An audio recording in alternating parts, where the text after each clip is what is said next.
Må jeg spørge dig om noget? Hvor længe har du egentlig levet med din gæld? 1 år?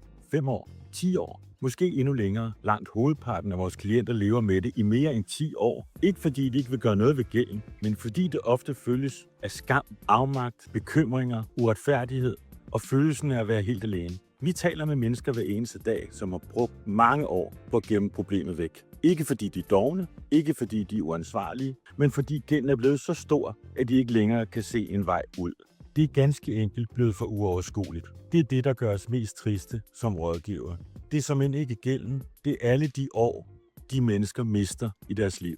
År med søvnløse nætter, år med stress, år hvor livet bliver sat på pause, år med skræk for postkassen og for e-boks. Gæld kan pludseligt føles som en dårlig sygdom. Hvis du sidder med den følelse lige nu, så hør lige nu. Du behøver ikke at kæmpe alene. Der findes en lovlig vej ud af alt din gæld og blive helt gældfri. Og hos os er det ganske enkelt. Bliver du ikke gældfri, koster det dig ingenting.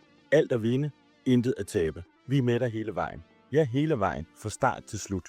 Måske er det på tide, du giver dig selv den mulighed at få dit liv tilbage. Vi er her med den rigtige og ikke mindst troværdige rådgivning og vejen ud af dit gældsmareridt. Tilbage, gældfri eller gratis.